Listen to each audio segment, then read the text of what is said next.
We are back!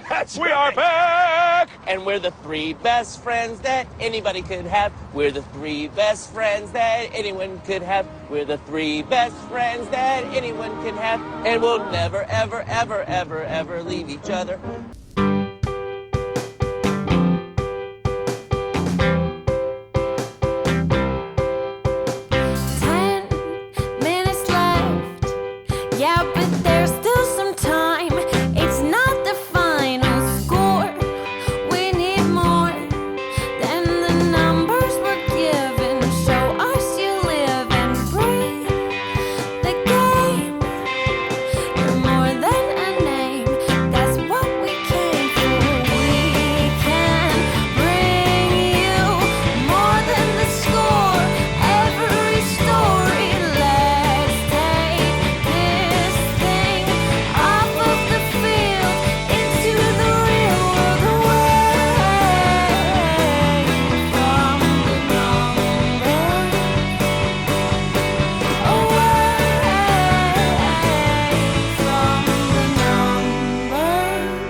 It's that time again, right? Kick out the old, welcome the new. Make your New Year's resolutions now.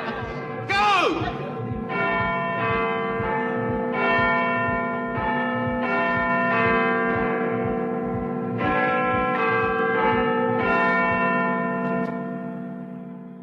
Happy New Year and welcome to the first AFTN Soccer Show of 2018.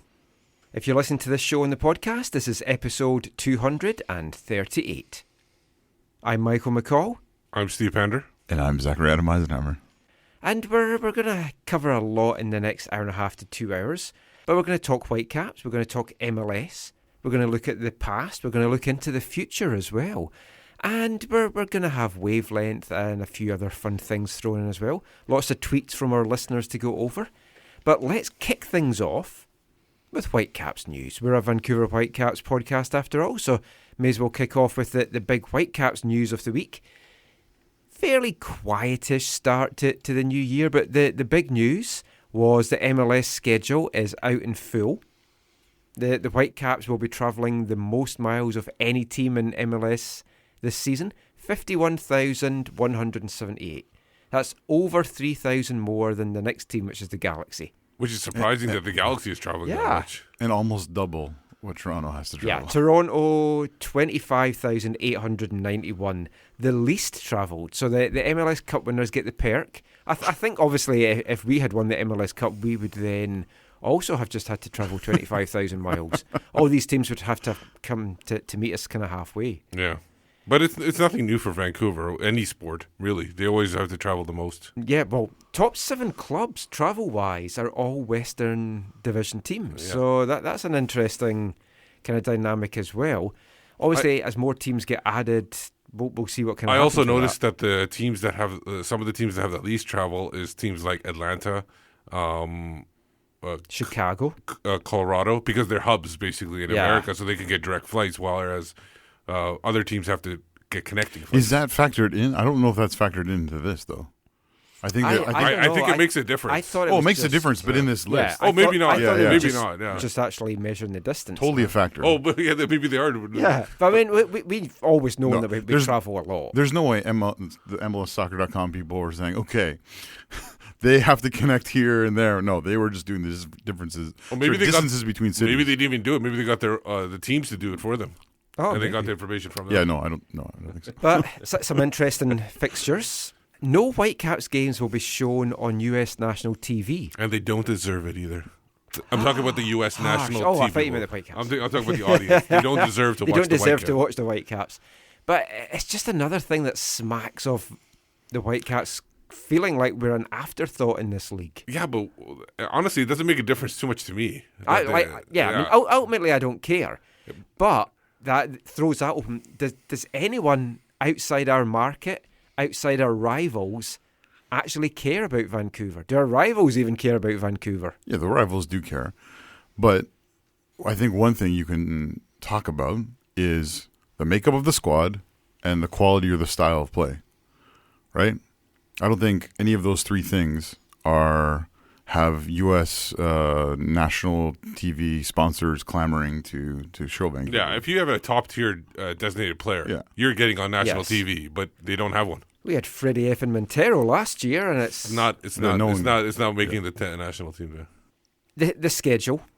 The big news, of course, is the Cascadian Cup. Reduced games for Vancouver. They play 2 less Cascadian derbies. 3 games against San Jose. They're the only team that we get to play 3 times because both of us are a spare wheel. Yeah, we basically got paired up with them. Yeah, because everybody got paired up with their. They're not gonna not pair Portland and Seattle together. We're the 2 ginger kids of MLS. Yeah, maybe. And I say that as a ginger myself. Yeah, well, in one sense, to their credit, the Whitecaps front office did touch base with supporters in December about this, about the Cascadia schedule. So that was nice, but it's disappointing that the league didn't say, "Oh, there's something important on the line here. Let's forego the 3rd game between Seattle and Portland so that there can be a balanced schedule." Now I know they would never do that because they make more money off of Seattle-Portland games. I totally understand that. But if the TV people will just fight that. But if they did want to show, if they did want to say, you know what, we do care about the supporters, we do respect what's going on, they could have done that. Oh, they could have, but. Like when it was first kind of leaked, Jonathan Tannenwald kind of put it out on Twitter before the schedule came out that this was going to happen, and it does make sense. And like after the initial kind of, oh wow, that's one less trip to Oregon for me this year, disappointingly. It's not a bad thing because, well, two reasons. One, based on the results last year, it's not a bad thing because we can't beat any Cascadian team on the road. But that aside. Was it getting a bit boring? Was it not as special playing them 3 times a year? When you're just playing them home and away, does it make it feel a little bit special again? I don't think it was getting boring, other than some of the results. But I agree with you. In this area, I would say I'm a traditionalist, Michael, and I think you should only play home and away in the league table. Yeah, I'd like a, so in that sense, 44. In that sense, I'm okay with it. But we're still playing. Who is it? San Jose 3 times. Yeah. Anyone else or just San Jose? Just San Jose. Yeah, great. They are our new rivals. We'll have to get a new trophy new for old them. rivals. We played them first. Yeah. Ever. Yeah. So we can definitely get some kind of cup to do with Earthquake because we're waiting the big one. They've had the big one. They're called the Earthquakes. No. If we sign Alan Gordon, we could have the Gordon Cup. We did sign Alan Gordon. Well, if we kept him. If we re-signed him. Still hold out that hope.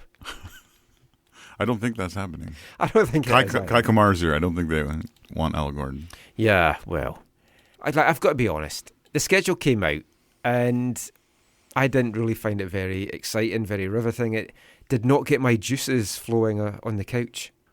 Was there, because there was, like, other than the Cascadia thing, there was nothing really to complain about because it was kind of an even schedule too, if you think of it. It's very balanced, so it's way more balanced in that we don't have, like, there's no more than 2 games on the road at any spell over the season. Yeah. Gone are those stupid 4-game road trips because U2's obviously not playing this year. So. And the 4-game homestands that you would just have to keep going game after game, and people get tired of it. Yeah, we got tired of it. Yeah, you can't go game after game. This is like, it takes a lot of effort to get to a game for the average person with a family. We do have a 3-game homestand later in the season and 3 bye weeks as well. Again, I'm a traditionalist. I love how the Bundesliga does it. That'll be the theme of the show. Yeah, probably. We'll call that the traditionalist. No, like where you know who you're playing, and then you play the opposite in the second half of the season. If you played them home, that'd be ideal. Yeah, that would. I think that works in most of Europe. I don't know if they actually follow that in England. I think they do. Yeah. I don't know. I don't think they. I don't think they do because there's some really somebody weird tweet us fixtures. out and let us know. Yeah. The Caps open DC United's new stadium at Audi Field on July 14th. So that's a big game. And that's not a national TV game? No. That's strange. And talking about how people maybe view Vancouver, DC fans were tweeting stuff out like, oh, well done DC United having your weakest opponent to open the stadium and stuff. So, But I mean, for me, there was some games I wanted to try and get down to this year. I wanted to get down to LAFC, see their new stadium, because their new stadium looks fantastic. The way that they've done it, so that depending where you are, you've got that view of the downtown hub through one of the corners. That's quite smart.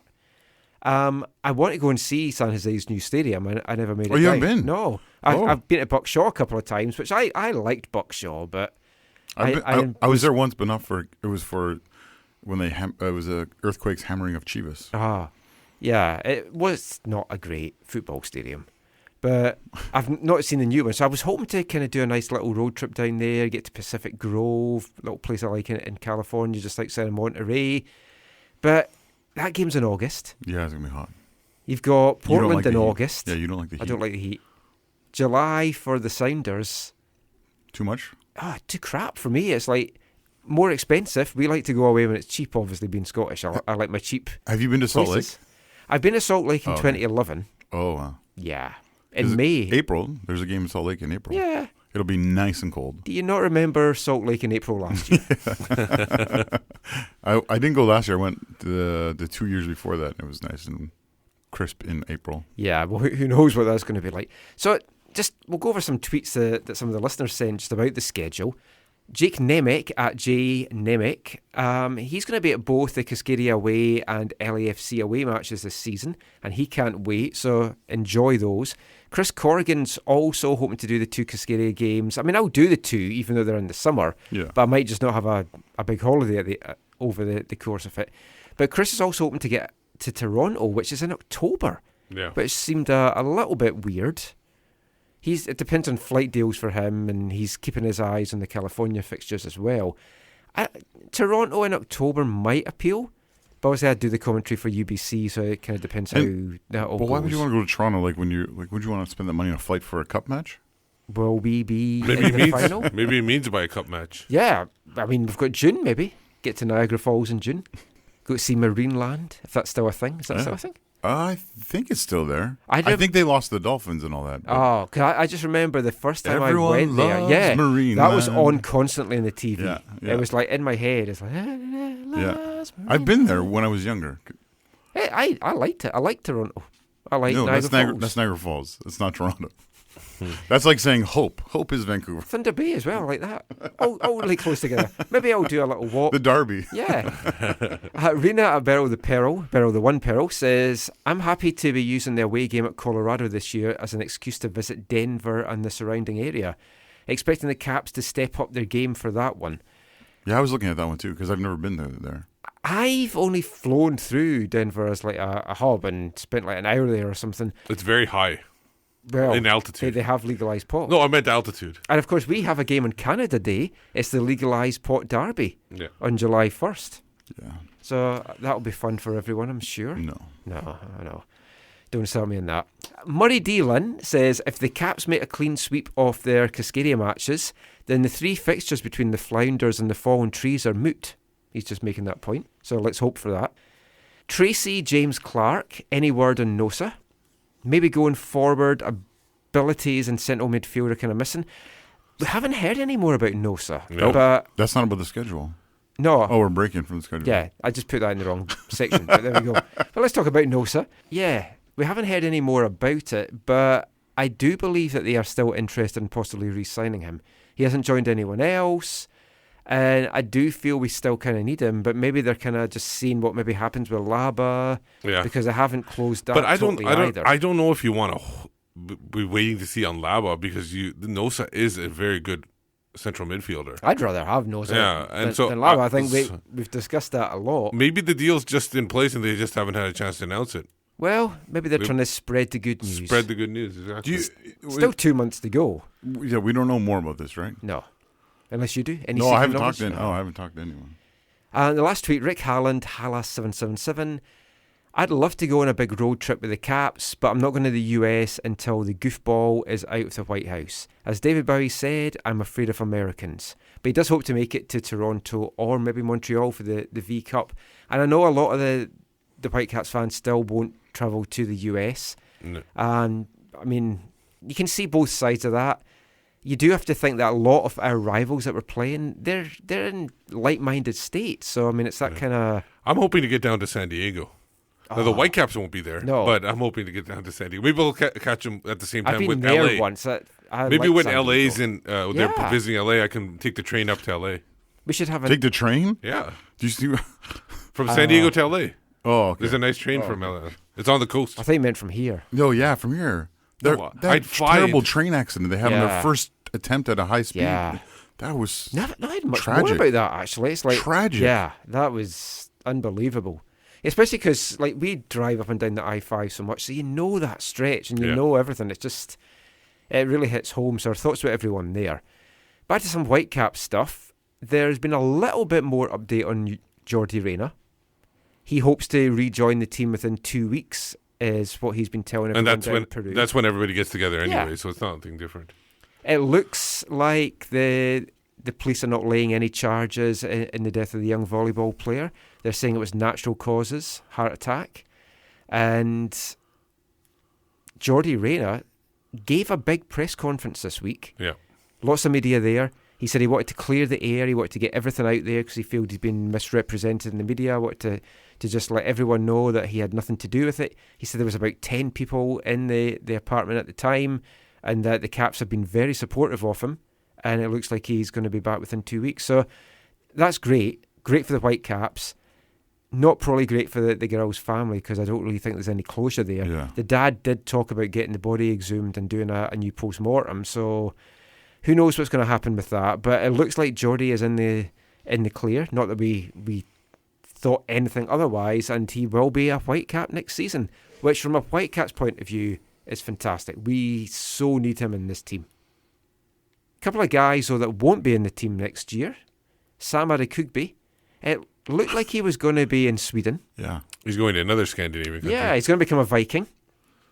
But the whole Swedish thing was very interesting. Gothenburg, they seemed to really want to sign him, but it seemed to fall through on the monetary side. And we don't know exactly what that is. We don't know whether that means the Caps were looking for too much money or they were looking to get a lump sum and Gothenburg wanted to pay it in stages. But that all fell through. But now it looks like he is going to Norway. He's going to be joining Oslo First Division club, the Eliteserien, Vålerenga. Yeah, it's a decent team. Nice Viking name, that. Vålerenga. Vålerenga has a pretty awesome following. Yeah, managed by Ronny Delia, who used to be the Celtic boss. Wasn't fantastic with Celtic, but it was reported yesterday, Saturday, on sporting.com, which I'm sure we all big fans, we read that every day. They reported that there are some concerns or some doubts that he might actually join them, and because he may not pass the medical. And if that happens, That's he's a in shame. complete limbo now. Yeah. And there was a few folk, Glass City was one of them, that said he was a bit disappointed that Sam wasn't coming back because he'd like to have seen him have a try here. As we've said so many times, he does not want to come back and play for the Whitecaps in MLS at this stage of his career. Yeah, he wants to maybe try in the Europe. future, Yeah. but so fingers crossed for Sam that the medical goes well. He's had a really tough time with injuries over the last couple of years. Looked to have turned the corner, but who knows about that? Another one of his residency teammates Yes. was re-signed, but Yes. immediately loaned out Yeah. to Mexico. And announced by the player himself. Yeah. The Whitecaps have not made the announcement, but Marco Bustos did make the announcement. He is going on loan to Mexican side Club Atlético Zacatepec. Probably murdered that name, I have no idea. Second division, right? Yeah. Yeah. Second division in Mexico, the Ascenso or something like that. So he announced that he's there. The Whitecaps have obviously picked his rights back up. He's there.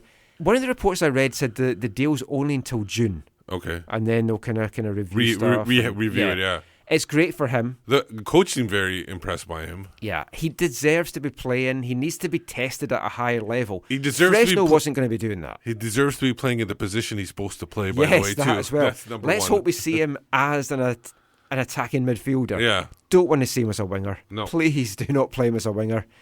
And hopefully his game's going to go from strength to strength. He's a real talent. Wish him well. Wish Sam well. Any thoughts on those two moving on, Zach? No, yeah, you wish them well. It's interesting for Marco, this opportunity. Hopefully he's able to take it and run with it, and he's able to progress and develop even further. Yeah. David Ousted might be going to DC United in return for a second round draft pick. So basically it's just his rights that's going to DC. Yeah. Now, it seems a very strange place for Usted to land. Well, they did lose their keeper to, I think, Norway or Denmark. But it just, DC United does Bill not Hamid. seem... Yeah. I don't know, that just doesn't seem the ideal fit for him. Yeah. It doesn't seem like the kind of city he wants to be, that he wants to bring his family up. The thing is, none of the DC reporters, all the DC reporters, I believe, when they have mentioned it, are mentioning reports from Vancouver, nothing from DC side. So DC is not really spilling it. It's all coming from Vancouver side. It'll be interesting to see, if just his rights, like if they'll be able to sign him, because we know, we know what he wants. We know what he wants, and I think he'd be happy to be in MLS. We know what he wants salary-wise, roughly, or what he wanted. We also from know here. that LA Galaxy wanted him, and if you're just like, oh, do I get to join LA Galaxy? No, I get to go to DC United. But maybe DC makes a trade for his rights. Well, that's what I was thinking. Yeah. It's like they get his rights, and then they immediately flip him. But DC does need a keeper. They do. Oh, yeah. Right, but they're going into this season where they're opening a new stadium, and they're playing until they open the stadium in July against Vancouver. They're playing all but 2 games at home, and the 2 games at home they haven't announced where they're playing them yet, which is classic. Yeah. So some park in DC. But I mean, their schedule's horrendous. Yeah. 12 games on the road and then 10 of their last 12 at home. That's because of the opening of the stadium. I know why, but it's not right. That's complete Mickey Mouse. It's absolutely... That's typical North... Whenever any sport in North America, there's a new stadium, they're going to push people on the road as much as possible. Surely it's going to kill any playoff hopes they had. I don't think they care this year. I think they're just rebuilding for next year. Well, that's not great for Usted either. No, but that's you got to open the stadium well. Well, remember, they can't be crap again. Remember, there were a couple of years when TFC opened on the road, and they kind of picked up some wins. And then when they got at home, then they started winning, continued winning. That was also after consider investment in their squad. Yeah. So, DC needs a quality keeper. Yeah. So, Zach, you weren't here. Obviously, we know Michael's thoughts on this. Daniel Henry. Signing with the Whitecaps. What do you think about that? Yeah, it's an interesting one. It's nice to have. I mean, it's nice to have a Canadian here who hopefully can make a breakthrough. I know, Michael, you're not a fan of it, and I can understand why. But he's only he's got potential. But he's only focusing. Michael's only focusing on the negative. Yeah, every time he's seen him negatively. Daniel, not like me, is it? Daniel has potential. He has some very good raw talent. It hasn't. It feels like it due to injury a little bit. It hasn't progressed to where you would hope it to. Plus, I really hope the one thing I would probably agree with you on is I really hope he was not brought here to be right back cover, like center back and then right back cover. I could see that is why he's here. That's not a good sign. And I hope it proves me wrong. I know there's other rumors about other right backs, but which we'll kind of come to in the next part. So I'm not where Michael is at on it, but I'm not. I wasn't like I would rather see David Edgar if it was or is a choice between the two. I would rather see David Edgar. Me too. But that's just because I know him a little bit better and appreciate him, and it's an interesting one. Yeah. It feels though a little bit like a low risk. Yeah, a low risk play. Right. I just hope he proves me wrong. I'd love to be eating humble pie about it. I just hope his time at West Ham has done well, and that he's learned under the hammers. And who knows? Maybe he will replace Jordan Harvey as the person you start all the new segments with. No. Anyway, now just a couple more Whitecaps things to get us going. We talked a little bit there about what the future of Nosa might be, and just in the break there, we got a very interesting DM. There's going to be some Nosa news.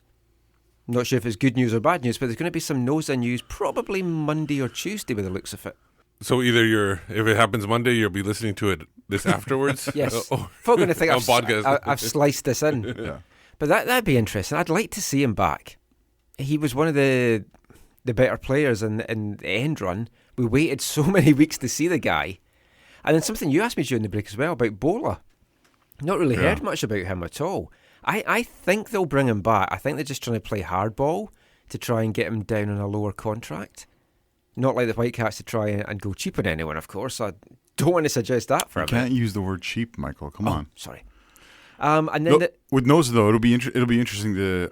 I think one of the things that maybe we won't know either, or we may not know right away, but it'd be interesting to know what really happened, like why his option wasn't taken, why it's taken so long for something to happen. Yes, because there's got to be some reason, because it makes no sense at all to me right now. And of course, we haven't had our chance to have our sit down with Robbo. He makes no sense. He wasn't. I don't think he was going to. He had originally planned to go back to Wales for Christmas, but he has gone back to Wales. Yeah. So after all the hassles with trying to speak to him on the telephone from Wales last year, where he kept getting disconnected every 10 minutes, we decided to wait till he came back. So we will be sitting down with Robbo sometime soon. Maybe even next weekend we'll have that on the show. But we're talking about potential right back cover, and Neil Henry. You don't want it to be him. There has been a very interesting name, a Mexican right back. Efrain Juarez, I think the name is. I just like to put that Juarez. Steve, could you repeat that for us? Efrain Juarez. See, we're all doing that. It's probably not his name, but there we go. So he's been kind of put out there as a possible right back that may come to the Whitecaps. That would be an interesting one, and that would be a good battle for Nerwinski, because I think if he comes, that's not guaranteeing that Nerwinski is your starting right back, which then seems a little bit of a waste of all the good work that Jake did last year. You do want competition, but at the same time, blocked pathways, as Robbo always likes to say. It's going to be interesting too. I guess most people assume or expect that the dominant setup to begin matches will be 4-2-3-1, but with I don't know now. Yeah, with Danielle coming in, what are the possibilities that they work more in the preseason at a 3-5-2 option or a 5-3-2 option with Henry on the bench? I'm hoping possibly. that's where you're going. Yeah, 3-5-2, 5-3-2. It's going to be interesting. I will get a good gauge in the preseason. I wouldn't be surprised to see Robbo try a lot of different formations and see what sticks in the preseason. I still like the 4-1-4-1. I don't know why he went away from that. We've talked about that before, but I just don't know why he went away from that. I'm going to disagree with you a little bit. You don't think he'll experiment? No, I am. I just the way you were saying that. I hope that the preseason is not, let's throw a bunch of things at the wall and see which sticks. I hope it's more like, here's how we want to play. And so let's work on in the preseason, but let's also work at maybe what our secondary option is more than it feels or appears that they have in the past. But will we even have our full starting team by then? Because you're going to have players missing preseason. They're going to be in camp. Canada, America's got camp. And we often bring we notoriously add players in February. A lot of MLS teams add players late. Yeah. But the way that things are going just now, how are you feeling right now? Still 2 months of the off-season to go. A lot of deals will get done. We have added tons of players in February over the last couple of seasons. But right now, how are you feeling the Whitecaps are going to do this coming season? When you look at the rest of the West, who these guys are bringing in, we're going to look at some MLS news in a sec. Are you confident? Do you think we're going to make the playoffs, or is this going to be a season of struggle? It feels like they have improved the squad. You'd like to think with, even up front, where you lost a 15-goal scorer or whatever, but you've brought in the Venezuelan, you brought in Kai Kamara. He's the Venezuelan now. Right? You brought in two different types of strikers. Is it just South Americans you're going to refer to as this? Two different types of strikers that can play up top. So the Sierra Leonean. Yeah. So it feels like a bit of a not a wash. Honestly, it feels like previous seasons where there is improvement in the squad, but I don't know that it compares to the overall improvement of the rest of the conference or league. I mean, I did think that last year. I thought that everyone else in the West had strengthened way better than the Whitecaps, and then we saw what a crapshoot the West basically was, or how crap the West basically was. But this year definitely feels different. LAFC's come in. If they don't make the playoffs, I'll be stunned.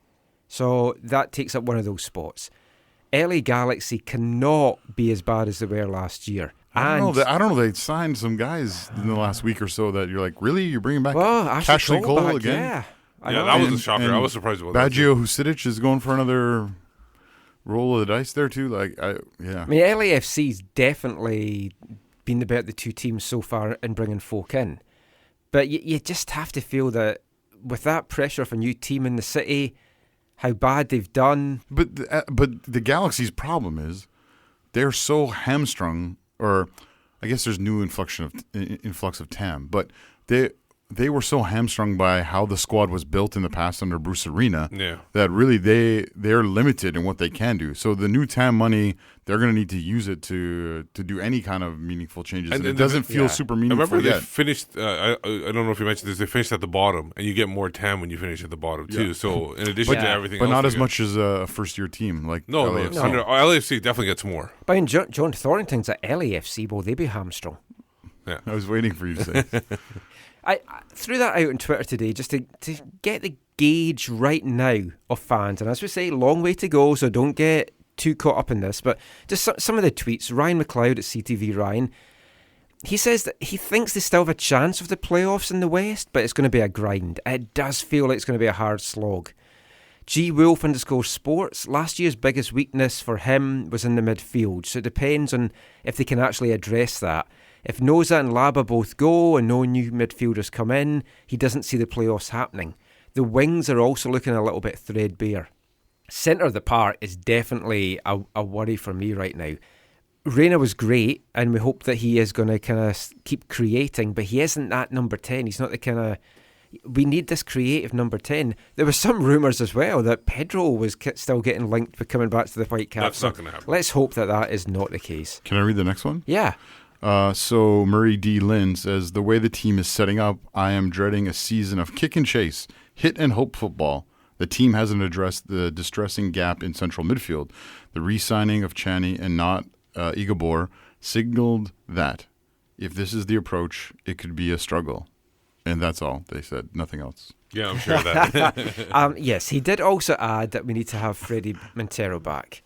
And, I mean... It looks highly unlikely, but Rick Halland, Hala777, also wants to add Montero to the forwards. Another good option in midfield would be nice too. Who knows what's good enough to make the playoffs? He fears the front office is happy with mediocrity. I want cups, and he values the Cascadia Cup over the MLS Cup. Quality fellow Rick is. But Montero's, it's not dead in the water. He hasn't signed with anyone, so he could be back. There's a danger of stacking the team, though. We've got what looks like a pretty solid back line, and we've got what looks like a good first choice attack with Kamara, Blondell, Reina. The bit in the middle is where it all happens. That was the problem last year. And this has been the whole MLS era of the team, right? Where I sit, where I stand, whatever. Everyone talks about this. Not every game, but almost every other game. Yeah. You know, we talk about it in the press there. box. We We see talk the about it players. every other podcast. You have LWO4 John Humphreys being like, and Slamo talking about the John Moore, the Hammer, Mass. Like they're all just talking about like the way we're lacking creativity and direction and leadership in the midfield. Like the guy can be a holding midfielder. That's not an issue. But he's got to be able to be like creative enough to link up the back end to the front and be that connection. I was at a VMSL game yesterday and just had to get my football fix. I was speaking to Minor Campos. He was there watching the game as well. Well-known photographer and local referee. Johnny Leveron fan. Yeah. Worked hard with Johnny Leveron and David Flores. So we had a very interesting chat about... Point that I made to him is the Whitecaps, they bring in all this South American talent, Latino talent, but yet you've got an entirely UK-based coaching staff. Yeah. So they're coming at the game from two different mindsets. Culture clash. Yeah. Is that going to get the best out of either? I mean, that's... What did Miner say? Yeah, he agreed. Yeah. Caleb Wilkins Wilkins That's why underscore I brought up the Caleb conversation 24. because Minor agreed. Yeah. Miner will tweet at you if you didn't agree. I think. So Caleb said, and Caleb writes for 86 Forever. His stuff's excellent, actually. I really wish you wrote for AFTN. If you ever fancy switching sites, Caleb, just get in touch. Love to have you on board the AFTN. Didn't you just do that this week? Yeah, we took Jay.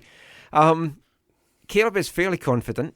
He thinks the current squad might sneak in, but he assumes the spinning isn't done yet. I hope the spinning isn't done yet. He likes the direction that they're going with the signings like Kamara and Blondell, but he thinks they still need at least one more midfielder, maybe Noza, maybe someone else. Chris Gorkin replied to that, saying sneaking in is all we need to do.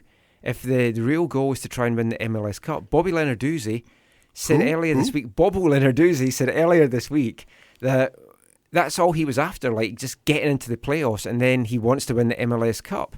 So I think we have to judge the team on that standard. Unfortunately, that means we only have to just do enough to get into the playoffs, and ultimately we do. I don't care if we finish 6th, as long as we then do it in the playoffs. Setting the bar so high. I know, it's horrible to think like that, but El Canico, he's trying to be positive this year. He's not going to say anything. He said if he's nothing positive to say, he's not going to make any comment. But he did say, in all seriousness, we haven't upgraded the team yet. Meanwhile, other teams are splashing the cash, so let's hope we start upgrading the squad soon. Last couple, Graham Took at Chelsea. Took no playoffs as things stand. Your fellow Scot? Yeah, obviously us Scots are quite doom and gloom. And the final one from Greg Petrie at Our Dumb World. He thinks the team got off to a good start addressing some issues, but the lineup is still incomplete. Regardless of guilt, innocence, it'll be interesting to see where Reyna's head is at when he does come back. Mm-hmm. He thinks they're currently in tough to make it back to the playoffs. And that is a good point about Reyna. I mean, we're saying it's great to have him back. He's been through hell. And I know the girl's family's been through worse, but Reyna's been through hell. He's had everything dragged out in the tabloid press down there. That's going to affect anyone. He's going to be glad to get away from it, but you do have to kind of wonder where his head is going to be at. But it does feel that other teams in MLS have upgraded better than the Whitecaps have done. Let's look at LAFC. They signed midfielder Benny Feilhaber. Traded for him, yeah. Well, traded, for a gam and tam. Feilhaber this week from KC. 400, right? Yeah. 400 till 200 each. Yeah. And, of course, it was made official. Jordan Harvey is now in the black and gold. Yeah. First LA derby is going to be on March 31st. That's going to be a cracker. And the thing is, these two guys are solid MLS veterans. They're 30-plus years old. Yeah. I think with 33 and 32 or something like that, if I'm not mistaken. But you need those kind of players like these are the players you need. Like we were stuck with, like you said before, Thorington, the Vag guy, a couple other guys like that. So, but this is better quality to have for an expansion team. Is Pete Vino still at the Galaxy, or did he? I think he got fired, didn't he? I have no I idea. can't remember now. I don't know. Miss him. Big trade this week. Sasha Kleshton.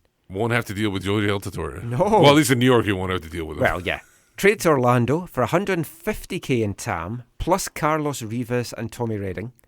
That's a good pickup by Orlando, and quite bizarre that Red Bulls wanted to let him go. He's like 33, isn't he? It's good. Who cares how old? Us old guys can still do it, Zach. Believe in yourself.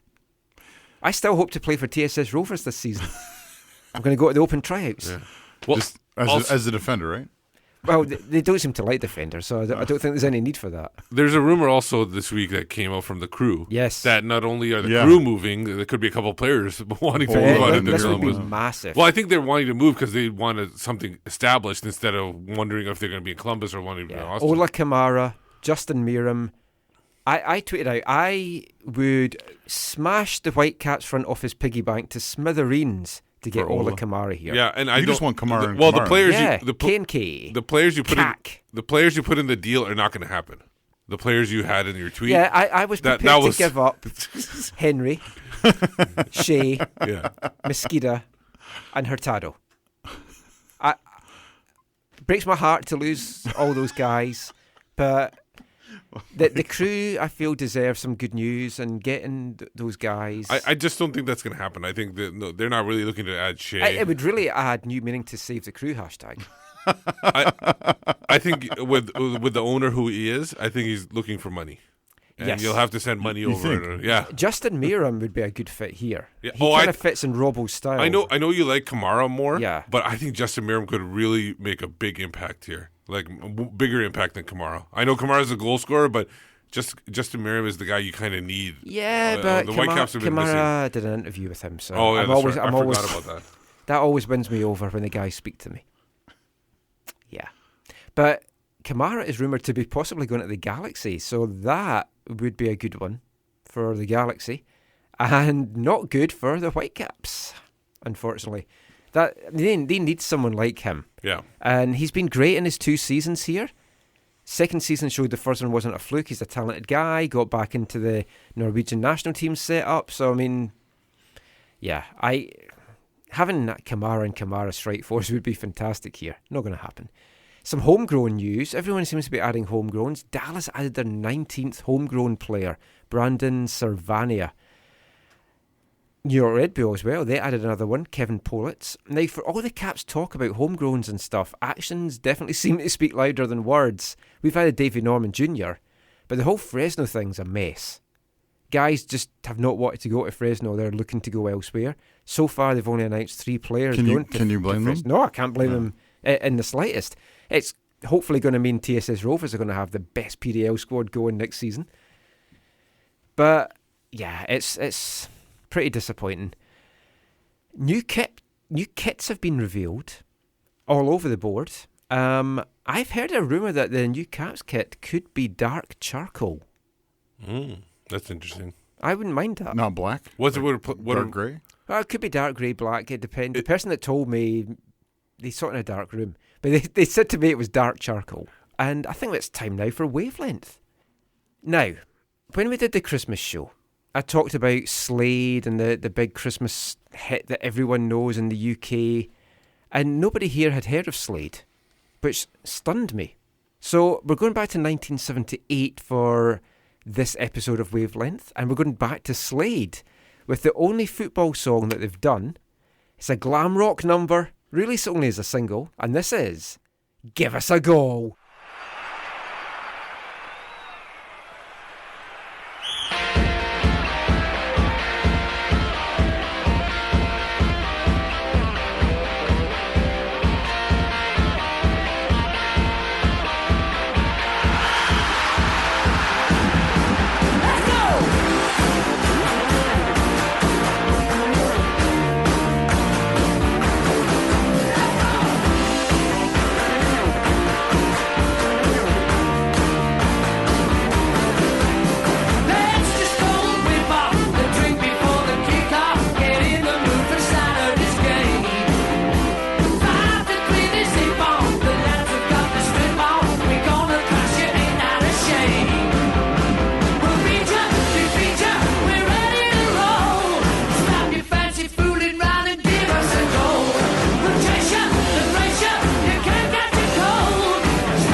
Hey, it's Marco Bustos.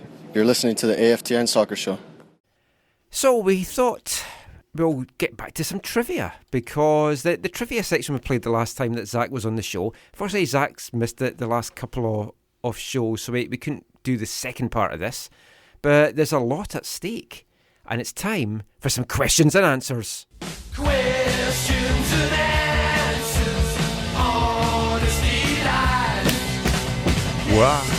No, you can't, but you can. And if you know why. Good old Sham 69 there with questions and answers. And if I don't win this is a sham. Is all I'm going to say. Well, I don't know. I haven't given anybody any answers. No? I've had time. So, okay, so we're going to start off. Well, let's just remind listeners what this is all about. So what this is trivia questions. There'll be 10 questions. You have 30 seconds to answer. You can answer straight out. You'll get 3 points. If you have the option to go to multiple choice. If you go to multiple choice, the value of the answer goes down to 1. Most points wins this round. Winner of this round, we are going to be drafting players to build your own starting 11. And that starting 11 will go into competition against the other people. We'll vote to see who wins. Winner obviously takes all. The winner of this round gets the first pick for midfielders. I got the defenders. Because we don't have any. You got defenders and goalies. Yes, this is not MLS. This is tall players in the world. Okay, so are we ready to go? Okay, so everybody got their pen and paper and stuff? Okay. All good. So this is the question to decide on who gets to control the board. Now, as we know, Lionel Messi leads La Liga with 365 goals. Cristiano Ronaldo has 289. Third place is Telmo Zarra, who played from 1940 to 1955. How many goals did he score, and how many? Obviously, he was the leader for a long time until he was passed by Ronaldo and Messi. How many goals did he score in his career? How many years? Sorry, he played 15 years. And what's Ronnie at? What? What's Ronnie at? 280 right now. 289. So I'll give you 30 seconds. I've got mine. And as we did last time, we'll play some theme songs. Some of my favorite shows. Is it closest without going 21 over? Jump Street, this was. Is it closest without going over, or just closest? Just closest. We'll do closest. Although I have to do math. Oh, you can do math. You love math. I think you won this one. Okay. So, Zach, your answer, 222. Where's your whiteboard? I forgot to bring my whiteboard. Oh. And Zach, your answer is 245. Zach wins control. The answer is 251. Oh. I don't like this game. I'll take German football. Wow, a game you don't control and you didn't come up with, you don't like, right? Where's the darts, man? Where's the darts? Okay, so let me bring up the question. You missed us German playing football darts. question 2. German football or question Bundesliga 2. or whatever it was. So, question here is, name the only currently active player in Bundesliga that sits in all-time top 10 scores for the league. Your 30 seconds starts. So, the current player who sits in the top 10 of all-time scores. He's currently playing, and he sits in the top 10. Those are the combination. Okay, Here we go. Airwolf, another favorite show. It's about a helicopter. Oh, I remember that. Yeah. Just to let you know, I'm gonna take the clues. Oh, multiple because choice? I don't know anyone that plays in Oh, wait, is Bundesliga. it? Okay, I got 2. Well, you have to have They're nicknames. narrow it down to 1. I don't know nicknames, so if you give me the nicknames, it's wrong. Yeah, it's got to be. Oh, wait, wrong one. You got 3 seconds. I'll write out the full name. Okay, you're going to go to the I'll take multiple multiple choice. choice because I don't know So anyone go ahead, that Zach. plays in Bundesliga. Your answer. What? He has to guess multiple choice. He's got multiple choice. You just give, okay. Sorry, yeah, that's gonna make sense. I'm not giving him the Oh, answer. I see what Zach That was said. almost screwed up. Okay, so A, Claudio Pizarro. B, Robert Lewandowski. C, Mario Gomez. D, Stefan Kiesling. Might be wrong pronunciation there. You can just say it. Oh, I'm gonna say Gomez. Gomez. And your answer? It's not Zach? Mario Gomez. I believe the correct answer, I could be wrong, is Pisa, Claudio Pizarro. Yeah, it is. So Zach starts off with 3 points. I have no idea who he is. What? He played for Werder Bremen, Bayern, Chelsea. He's at FC Köln I don't know. right now. Early 3-0 lead. I saw him score in the 2003 German Cup final. Michael, you're... I'm gonna pick Scottish football then. It'll be either 1, 2, 4, or 5. Ooh. 4. 4, okay. So, in the history of Hampden Parks, how many have there been? Wait. Oh, shoot. How many Hampden Parks? Yeah, how many Hampden Parks have there been? Oh, man. Oh, and I'll start the music right now.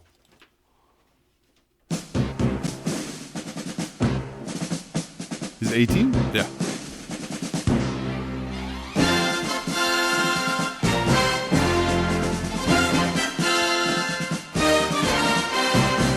This.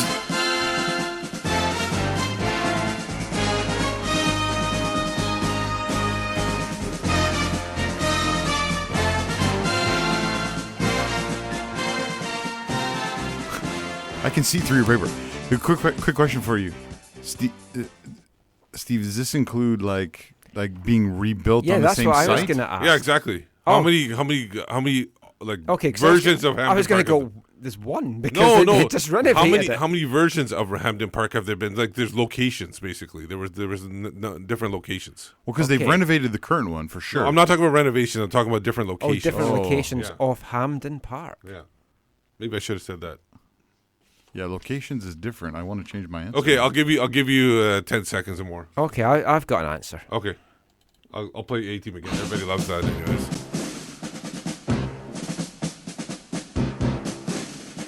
You go multiple choice too. I don't think multiple choice will help. You got it?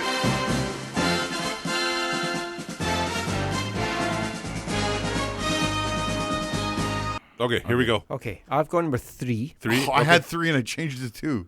2. Okay, so Michael is right. He's Oh, back in 3. shoot. The latest one was built in 1903. There were 2 other ones before that in different locations. I did not know that. Yeah. Okay, so now we have Zach. You got Canada. Canada. Yeah, let's go Canada. Question 2. Question 2. So, the question is, what nation did Canada defeat to qualify for the 1986 World Cup? Oh, shoot.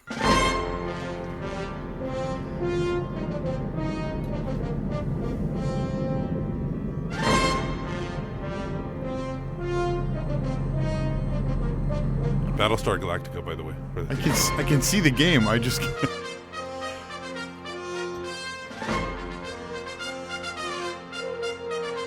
You could go multiple choice too if you want to narrow it down. No. You're not going multiple choice? No. I thought you would. Well. No. Okay. So Zach, you'll go first. I think I'm wrong. I put El Salvador. Oh, I put El Salvador. Both of you guys are wrong. It's Honduras? It's Honduras. Oh, yeah, I knew it was the blue and white. Shoot. So, Honey. Zach, you want to go World Cup, Yeah, it's Whitecap? my Oh, turn. Michael. You want to go World Cup, Whitecaps, Premier League, That was embarrassing. MLS, Euro, other cities and clubs. Oh, I'm going to go cities and clubs. And 2 to 5. One of those. 5. 5, okay. Oh, this is a good category. Or maybe we'll do this as a regular too. So, the club is Feyenoord. I hope I'm pronouncing that right. Come on. That's too easy. Well, maybe for you. For Michael, it is too. Come on. Done. Done. But I'm not as confident as you. Do you want to think about it? No, I'm going with this. I like the Chips theme though. Punch. John. Okay. I've gone with Rotterdam. You are correct. Yeah, you guys are both correct. 3 points each. Both at 6. So, Michael, Zach, your next category. What are the options? Options are World Cup, Whitecaps, EPL, MLS, Euro, other. And Euro by Euro, European Championships. Like the Euro. For the national teams? Yeah. I'll go World Cup. World Cup? Okay. For number 2. Let me see if number 2 is available. Which one did we do? No, we did number 2. Oh, so number it's one, 1, number 1, one, number 3, one. 4, 5. Number 1. Okay. Number 1. Let me get my song ready. What country did Mexico replace as the 1986 World Cup host? I got it. You know this, right, Mike? Just a good old boy. Never meaning no And I didn't. I don't know this is. When I saw this, beats all you never saw. I didn't realize that there was a replacement. I had no idea about that. Oh yeah, Yeah. because they hosted in the '70s. You want multiple? You could get multiple choice. You can stay in the game.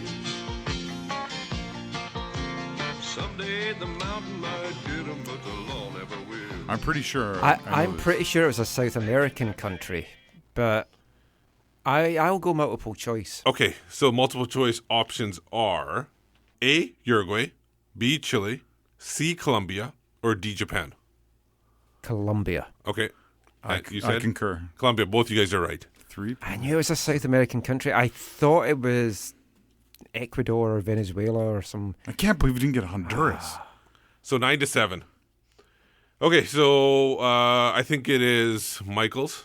So what category do you want to go? What we got left again? We got Whitecaps. I'll go Whitecaps. Okay, Whitecaps. And you have number 1, 2, 4, or 5? 4. 4. Jordan Harvey leads the club in appearances during the MLS era, obviously with 200. Which 2017 player is tied with Gershon Kofi for second? He's on the current roster right now, under contract. Oh, actually, sorry, he was current. 2017 player. 2017 player, yeah.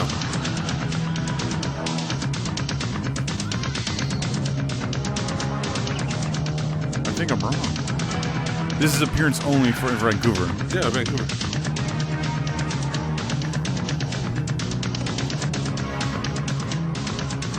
What was Gersh's number? I don't know what the number is. I don't have it written down. But he's tied with Gersh. Okay, hang on. I got to write this again. Hang on. Time's up, man. Time's up. Just hold your horses there. Okay. But you don't want to go multiple choice, neither one of you guys, right? Okay. No. Okay. Okay. Stead. Yeah, you're right. And your answer was? No, neither of mine were that. I had Rusty, then I put Maddie. Oh. What's the number? I'm trying to see here. I think, no, I don't. Oh, 150. Yeah, I did have it right now. But that would have given it away if I did that. I'm down by 1. Okay, so you got EPL. No. What are the others? Oh, Euro. I'll take Euro. You're down by 2, by the way. But. Yeah, you're by number 2.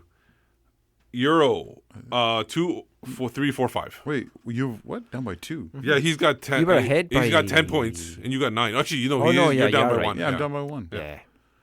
Maths. Euro number 2. Number 2. Which player holds the record for most appearances in the Euros? Time starts now.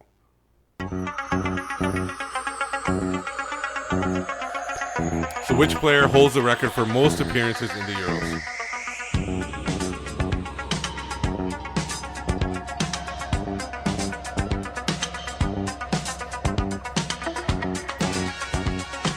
I know this guy was up there for World Cups.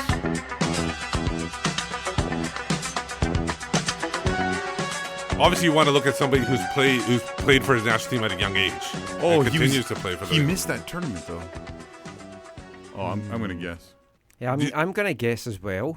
So you want the multiple choice, you're saying? No, I'm going to guess. Oh, okay. So you guys are both ready? Yep. Yeah. So whose turn was it? It was my turn. I went with Lothar Matthäus. Okay. I went with Roberto Baggio. No. Correct answer is Cristiano Ronaldo. Oh. 21 appearances. I thought it might have been a Russian guy. Boo. Matthäus is up there for World Cup appearances. I know that. Shoot. Okay. So, and like I said, Ronaldo obviously played when he was like probably 17, 18, and he's played a number of Euros. So yeah, I'm okay to get that one wrong. Okay, good. MLS for me. MLS. What we got 1 through 4. 4. 4. Okay. So which of the original 96 MLS teams has never won an MLS Cup or a Supporter Shield? Say that again? Which of the 96 original MLS teams has never won an MLS Cup or a Supporter Shield? Either one.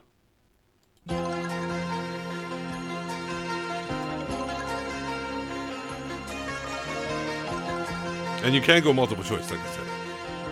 Boy, I spent a lot of time to do these multiple choices. You guys keep guessing. Oh, wait. I need some time on this. I know. I got... There's 30 seconds. No, wait. Do you know? Yeah? Well, I've guessed. Make sure we don't miss any other categories. Wait, does it have to be under the same name? No, they won. Hang on. Okay, time's up. No. Just give me a second. I got to do the math. Hang on. Come on. That's 30 seconds. Come on. You got to go multiple choice if you want to, if you're not No, sure. but because I know this. I just got to do the math. No. There's no math. Yeah, there's hashtag math. Come on. Okay. Take control of this. So Steve. either go multiple choice or you're out. Well, I'll go multiple choice in that option then. So your multiple choice options are FC Dallas / Burn, Colorado Rapids, the Red Bulls / Metro Stars, or the New England Revolution. Oh, It's New England. not the team that I wrote down. It's Then. New England. Yeah, that's right. I put Miami. No, they won the Supporter Shield before it was the Supporter Shield. They won the league the year they went out. But how can they win the Supporter Shield before it was the Supporter They won Shield? the league. But it wasn't the Supporter Shield. They at won that the point. league. But it wasn't the Supporter Shield. Yeah, whatever. I get the point. Single point. Boo. So it's tied 10-10. I think we're done in categories. No. We have one more category. Yeah, I have to go with the EPL, right? Yeah, There's it's- EPL and other. I thought. there's EPL and other. There's two more categories. What's other? Other is like... I'll take other. Okay, other. Well, you're You going to gotta have to get answer the EPL EPL one. in Okay, so other... Question 1 or 2? Oh, 2. No, 2. 2? Okay. So other than Barcelona and Real Madrid, which club is the only one never to be relegated from La Liga? From La Liga. From La Liga. That's why it was Shoot. wild card.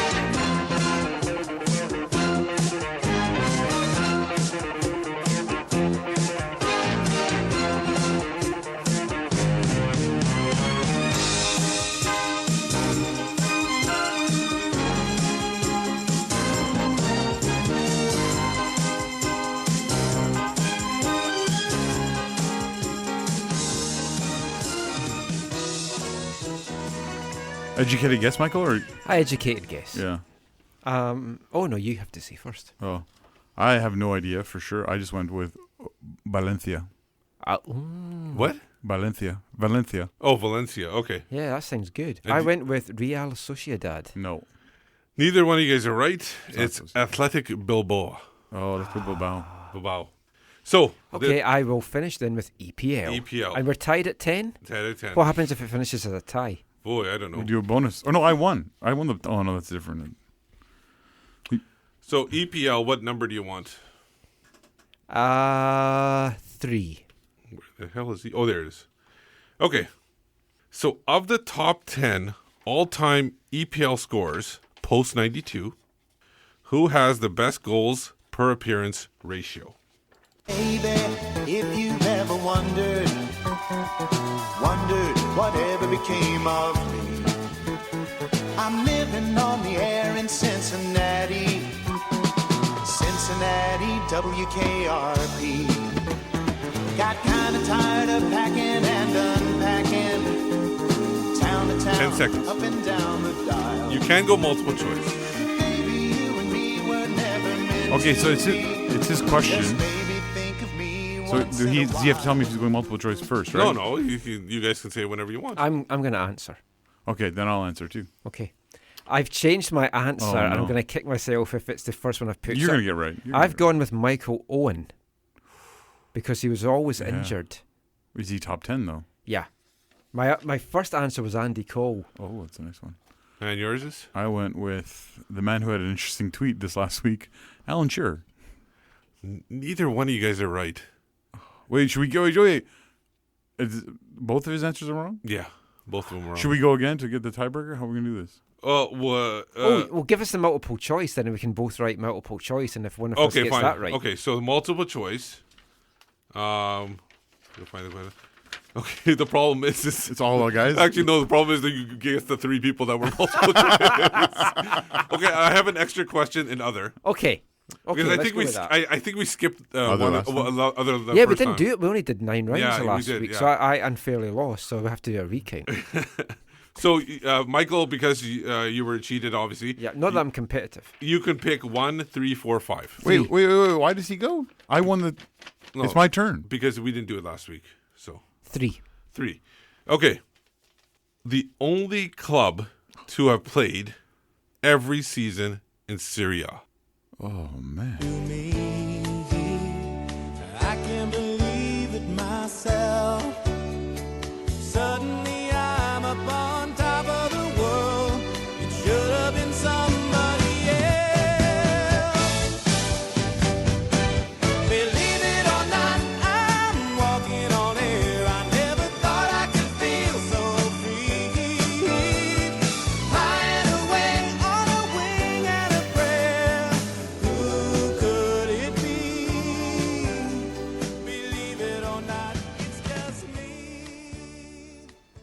Dude. I'm so tempted to go multiple choice. I've written an answer, but I've written an answer too, but I don't want this to go on forever. I'm going to go with my answer. What the heck? okay, sure. Okay. What do you got? I've got Roma. Oh, that's one of my top 3 choices. I went with Inter. Zach is right. Inter Milan. Sorry, man. Michael's leaving the studio. He's gently placed his headset on the table. He's walking with hands up high out of the studio in disgrace. Tell him what he's won, Bob. Oh, God. Well, remember, you have the defenders, choice. midfielders, and but you have the choice of going for the first midfielder or the next 2. Like because you either get the first pick or the second and third pick of the options and then you we give go us. back and forth. Yeah. So first pick in the keepers, defenders, midfielders. This is awesome. Yeah. Anyway, we'll be back with more after this. Hi, I'm Carl Robinson. You're listening to the AFTN podcast. Welcome back. You're listening to the AFTN Soccer Show on CITR Radio, broadcasting from the unceded Musqueam Territory at the University of British Columbia. I kind of feel I need a win. I feel I need to open some presents. Yeah, we were going to open presents for Christmas, but it didn't happen. Somebody decided to spend time with their family. I know. Terrible. I spent time with my family on the show. Yeah, I left my family. You spent time with my family on the show. I left my family. It was a great show. Yeah, I mean, for the most part. There was too many times you're like, I'm not too religious, mate, but this song's about Jesus, and there was some theological. Did I play some songs about Jesus? Of course you did. You played "Hark the Herald." Yeah, that's what. By the fall. Yeah. And we mentioned that Jesus. We did mention Jesus. There was something Jesus. We mentioned Jesus was a cool guy. Yeah. Well, yeah, he's more than that. But so one of you was talking about what's the 12 days of Christmas? Yeah. What's that all about? You know what that's about? It's 12th night. No, you know what it's about? It's about some spendthrift woman that buys her. No, seriously, you know what it's about? Do you want to know? Yeah, tell me. This is what I was told recently. Actually, let's go topical. Yeah, it's actually a song. This is going to sound sectarian to you, but it's not meant in a negative way. It's a song supposedly Catholics who weren't able to maybe practice in early days in England, weren't able to practice their faith. They sang this song, and each of the things reminds them of a biblical theological truth. Oh, wow. Right? So each of the numbers, so the 12 is like the 12 apostles. The 10 is like the 10 commandments. All these different because under the rule of James I of England, Catholicism was outlawed. Yeah. Partridge in a Pear Tree has to be Jesus then. Yeah, I think so. Yeah, I'm assuming. Yeah. Because he is the one. I've just been watching Gunpowder actually over the weekend, which was set during that time, Guy Fawkes. And Yeah. Fantastic. Cool. Anyway, let's open presents. Yeah, That's what Christmas is all about. I brought you guys your gifts. No, it's not. It's about Jesus. It's about presents. Zach, so I brought Zach's. I had Zach's, but I didn't have Michael's, so I got Michael's now. So you guys can, whoever wants to go first. I'm assuming Michael wants to go first. And neither of your presents have arrived from the UK yet. Yeah, neither of your presents have arrived from a country in Asia yet. No. So, Michael, you want to go first? I'll open mine first. Your presents aren't coming from Asia. They're coming Oh, look at this. It's a T-shirt. I feel like I should... I know I don't watch it. Oh, that is superb. Is that Doctor Who? No, what is it? It's the Fourth Doctor saying, very would nice. you like a jelly baby? Which could be a new segment that we do at training. I could wear this T-shirt and I could ask the Whitecaps players if they would like a jelly baby. And their answer would be yes or no. Here, So it would be pretty short hold your segment. shirt. Hold your new shirt. Yeah, we'll tweet this out. This is fantastic. I really like this. Thanks, Steve. I actually didn't even know if that was actually a thing he said. I thought it might be something dirty or something. That's No. why I had to actually search it for him actually saying it. Yeah, no, the Fourth Doctor, when he was up against the monsters, he carried jelly babies. So Yeah. he'd say to the Daleks or the Cybermen, Well, no, that's where I "Would you saw like a it. jelly I baby?" saw the video clips of that, so Yeah. that's why I figured out it was okay to buy. And another kind of weird thing, I've just been transferring all my VHS Doctor Who videos to DVD over this weekend. Spooky. Okay, Zach, your turn. Which of these Doctor Who accounts should we tag? Oh, there's millions of them. To Zach from Steve. I wrapped love that this. myself. As Yeah, you can it tell. looks It looks like horrible. something I would wrap. I was disappointed you used Steve here. I thought you were going to use a different name. It's from No. it's from Jesus. It's okay. It's from Jesus. No, it's because of Jesus. No. It's a Did he like brown jelly brown beans? box.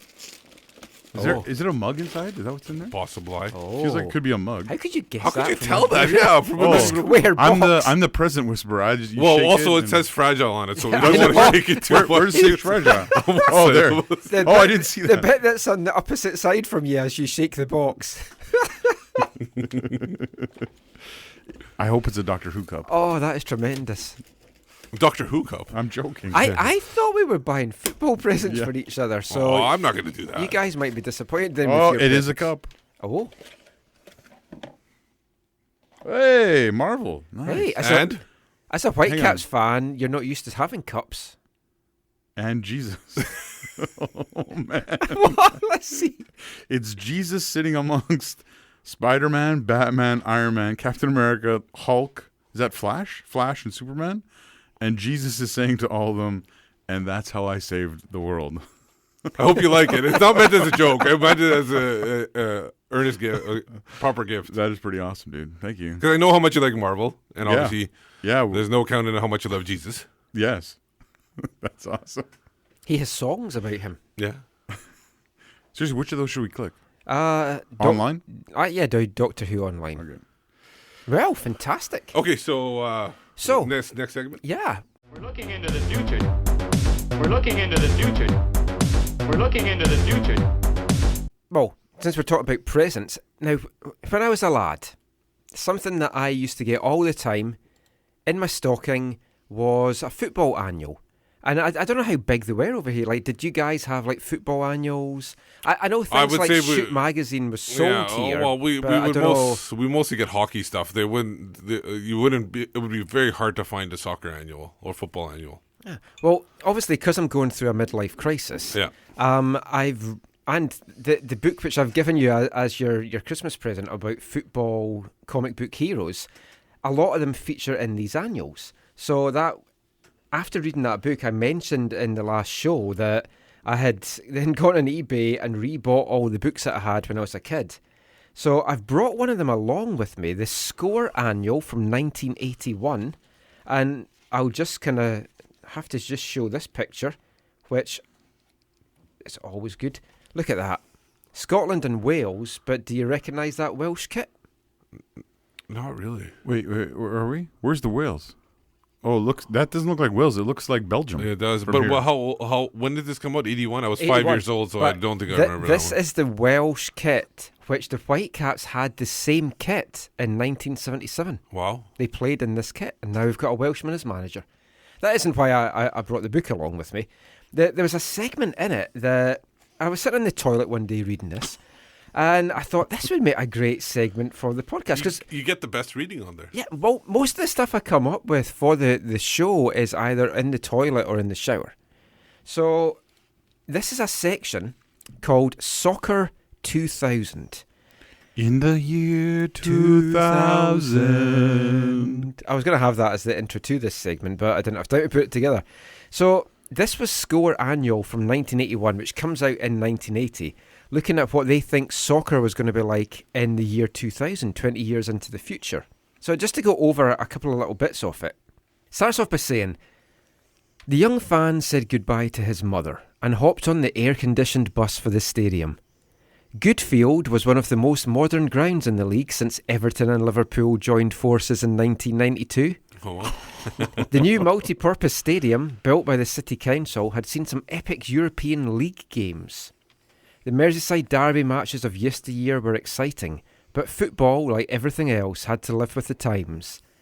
The days of the Football League were gone, if not forgotten. The European League, formed in 1995 by UEFA, had been a success. It was formed because football had almost strangled itself. Remember those £1 million transfers of the 70s? Trevor Francis, the former Nottingham Forest and England striker, had been bought by Brian Clough for £1 million. How ironic that Clough, after he quit Forest in 1986, should pursue a career in politics and eventually become the Minister of Finance. It was a tragedy that 64 of the 92 league clubs were declared bankrupt in the 1980s, but at least it sparked positive action by the authorities. The situation was the same all over Europe, so the European League was formed. Now, an interesting thing about that is the Champions League did form in the 90s, which is like a European league. For sure, So yeah. How long did you spend in the loo? this is a 7-page article, so quite a while.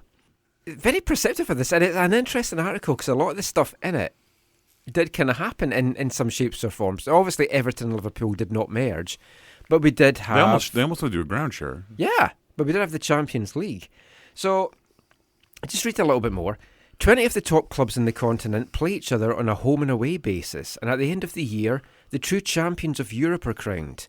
A far better way of deciding who's the best in the European Cup, which was scrapped when the new league was formed. Osvaldo Ardiles became the first foreigner to score a hat-trick at Wembley in an FA Cup final in 1982.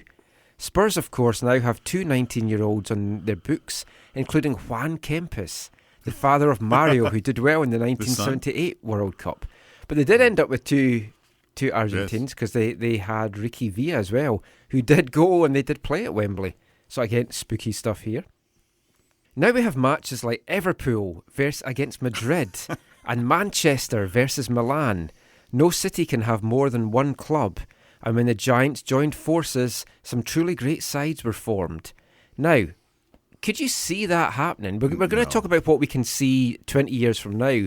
But could you see like super clubs in cities, like only one Manchester club, only one Madrid club, only one Milan club? I was thinking about putting that as one of the options, but I thought, no, that's not going to happen. I don't think there's too much money for people to do that. Not in the big cities, right? Like on Dundee and Dundee United. Yeah. Maybe something smaller like that, but not Manchester, not Milan. Unless there's something, not unless there's a financial collapse or something. Yeah. Oh, if there's an absolute financial collapse, like a depression kind of thing, maybe. Well, I mean, I don't know if that. We're going to talk as well about what we think the game's going to be like in Canada and North America and in Europe in 20 years' time, in 2040. So it's one of those things. A European league, an actual true European league, not a Champions League, has been mooted for a while. Yeah. I had that. It was one of my predictions. Yeah, I could see that happening, you know. That eventually they're just going to get tired and you're going to have breakaways, you're going to have the top clubs. Yeah. UEFA being usurped. I basically have a super league of teams from England, France, Germany, Spain, and Italy only. Yeah, so, I could see that. With no relegation. I think they get away from relegation. Well, they even talked recently, they had chats in the Premiership to have that as a closed shop, looking at MLS. Now, MLS gets criticised for being so different to the rest of the world, but I think a lot of these clubs are looking at MLS, seeing no relegation and thinking, I kind of like that. Yeah. Yeah, if you're on the inside looking out, sure. Exactly. But the problem is, again, it's all about finances. They look at MLS and they see MLS controlling things, right? It's not the best for the clubs. Now, another thing here says, a rule of the European League is that every stadium is all seated and has all the facilities a family needs because it's now a family sport with, sadly, it doesn't say sadly, I'm just adding the sadly, hooliganism is out of date. It's still happening. It's just not as now, you might like this bit. It says, the Americans showed the way when the North American Soccer League got off the ground during the 70s. We may have laughed at their dancing girls and other way-out gimmicks, but they set the standard when it came to looking after supporters. Thought that might amuse you a little bit there, Zach. Oh, man. So, the way, though, that America and Canada promotes the game, all razzmatazz, there are folk in Europe that look at that, and it's a little bit kind of, I quite like that. Didn't your Mighty Hammers have, cheerleaders for a while? Yeah. Yeah, and we blow bubbles. Yeah, well, that's fine. Yeah, I don't mind that. Bubbles doesn't mind either. But I won't go through everything on this, but they're talking about flight prices coming down across Europe, which it has with the budget airlines. Super fast trains, which they're looking at some point doing. It says fans are much better behaved now as well. Gone are the days when a hooligan minority spread terror across Europe. Not totally gone, if you remember some of the things. And just wait to Russia this year. That's going to be chaotic. It says our supporters, as in the UK, are now the most welcome. And their hospitality is fantastic. Yeah, I think that was before Brexit. They didn't see Brexit coming. Chelsea smiles for everyone. But they're talking about possible rule changes. where points are awarded for goals, which is something that NASL did as well. Something I could see happening in the future is offside going. Because defences, I think, spoils games. If you have a good defence, it makes for 0-0s. It's boring as hell. Folk want to see goals. I could see them getting rid of the offside rule altogether. Do you think they could go zonal, where it's a line, an additional line across somewhere, maybe the final third? Like if you make it so it's easier for the linesman to call it too. They don't have to keep falling up and down. They just stay at that line. If the person's in, they're in. If they're out, they're out. Do you lose the halfway line? I guess. No, you keep the halfway. Yeah, you could lose the halfway line. I don't know. I would just like to. I'd like to see something like traditionalism. We talked about that at the start of the show. I've always been a traditionalist, and I didn't like change. But I'm starting to kind of come round to ideas. I'm a traditionalist on some things, maybe not everything. But I mean, would you like to see, for example, teams like attack get awarded? Like if they score 3 or more goals, you get a bonus point. Maybe alien in Vancouver, or if you keep a clean sheet, you get a bonus point, which would then just obviously encourage. You already do. You already do in Vancouver. You got a haircut, Michael. Oh well, and booster juice. Don't forget that as well. They're talking about referees being full-time. So remember, this is what they think is going to be in force by 2000. So they're talking about full-time referees. The World Cup, they say, will be held in the US in 1990. So they're only 4 years out with that. And they say it was a success. But then it says, who will forget the 1994 tournament and the heat and humidity of Africa? So they're a little bit out there because it took till 2010 for a World Cup to kind of be held in there. But it went on about how good Zambia were, who were beaten by Brazil in the final. And then they're talking about things like England and Australia playing for the soccer ashes. You'll like this.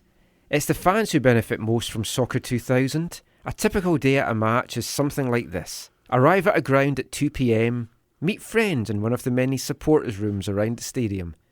The solar heating system ensures that even in winter, a jacket is all that is needed. We've got a roof, it's kind of like that at BC Place. The seats are all heated from underneath, and the plastic cover at the top of the stadium, which is used in case of rain or snow, means fans are always dry. Again, BC Place ahead of the times.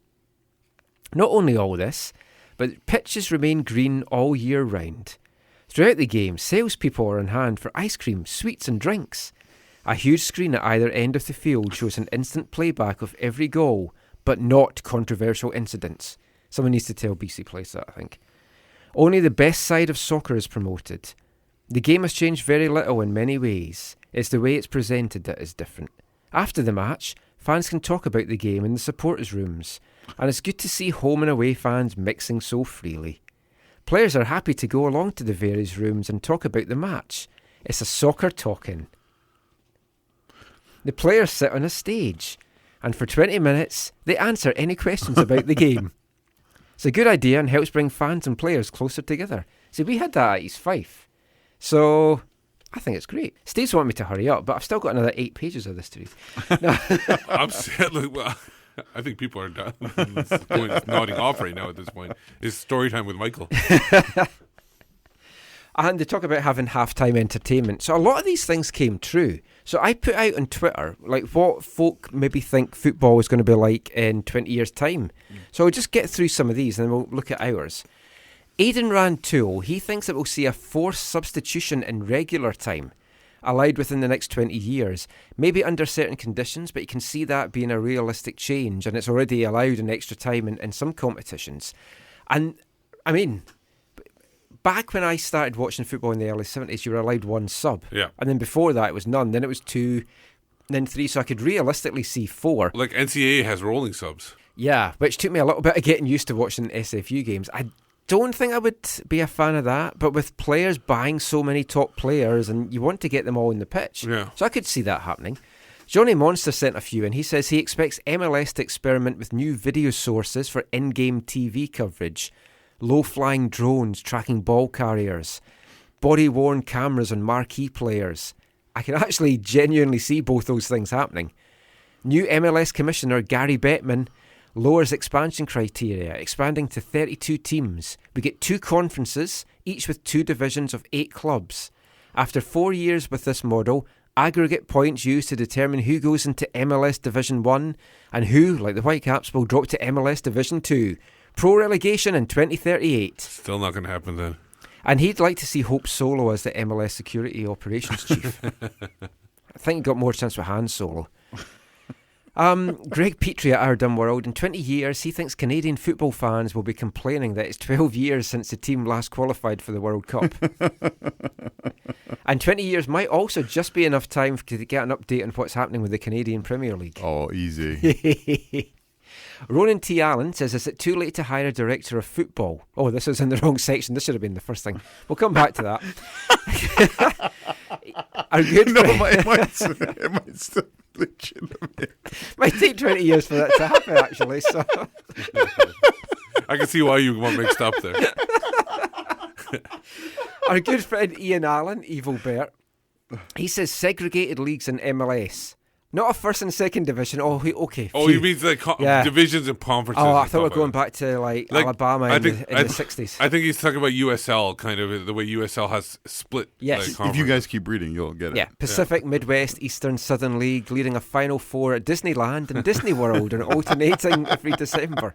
I wouldn't mind that. He also says a World Cup will reduce in stature due to the high cost and corruption, will be reduced to a 3-on-3 knockout tourney of 128 clubs held at a former holiday camp in Wales in the week between FA Cup final and training camp. Canada will just miss out on qualification. Scotland probably will as well. With media evolving to an on-demand broadcast rights basis, the media is going to be useless and worthless. Small clubs will partner with gambling and porn sites for pay-per-view revenue. Facebook's going to be the big player, at least in the next Amazon 5 Prime years. too. Oh, Amazon Prime as well. Don't forget that. And then we're talking about that later too. Everything is going to be so different media-wise. It's already changing. Like the old school media is gone. You've got new sites like ourselves. You've got new broadcast, new voices like ourselves. Basically, we're going to take over football, is what I'm trying to say. Ian also says the Caps begin home games at Swan Guard, which is now a 5-tower condo complex, including a 20,000-seat basement. No flares or loud noises, though. And especially after 7. 5 marijuana, bubble tea, and taco cafes. An influx of talent to Canadian teams, thanks to those escaping Lord Protector Ivanka. Make America great again, again, again, again, MAGA. I actually think Barron Trump will be the president, and he'll be overseeing everything in America, including the national team for the 2040 World Cup.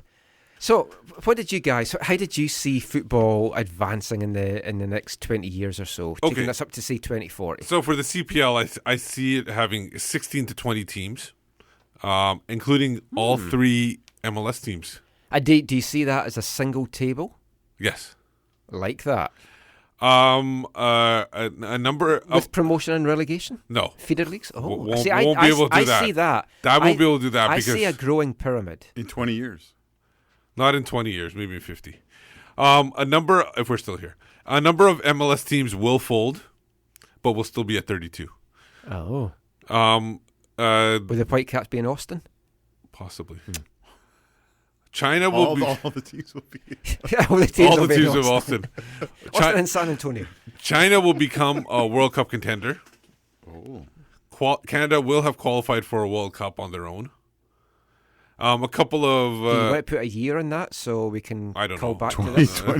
I'm not sure which one. One of them. When I'm in my 60s, they'll qualify without being a host. Steve, you said that Canada were going to qualify. That's my old man voice. And then a couple other ones that probably won't happen, but I thought I'd throw them in there. There's going to be a new roster rule. Maximum 3 robots per club. Oh. And then also... Are those masseuse robots, or what is that? No, robots. Playing robots. Oh. They play the game. Or maybe rowboats if there's global warming. Sure. They'll be called robo-ots. We could have robos. Yeah. What about Babos? Now you've got me thinking now about robots. I'm going to work on this. Now, my last one is, because of global warming, they're going to start building stadiums underground, where people will be able to play without dying of heat stroke. Yeah. Underground, overground, wobbling free. So those are mine. Zach? Yeah, for me, I agree with you. I think the CPL will be, in 20 years, will be thriving. I think there'll be at least... there'll be a couple teams that'll be penny pinching. No, but the league as a whole. As a whole. I think there'll be at least 16 teams, is what I would say, or at least hope for. I got 20 if the MLS teams come over. 20 years, we could see even sooner, but I also think the Canadian clubs might not be allowed in MLS in 20 years. I could see that in a couple of years. Within a year or so, yeah. Oh, and then World Cup. Yeah, I think Canada. I agree with you. Canada will qualify for a World Cup between now. How about and China being a World Cup contender by then? Are they going to like repatriate the players that are playing there? I don't know. No, I think they're doing, like, honestly, the limitations they're putting on how many players can play in their league is going to help them. Yeah, They're getting it's going to help the domestic game. Yeah. I had the U.S. qualifying for U.S. making like the final match.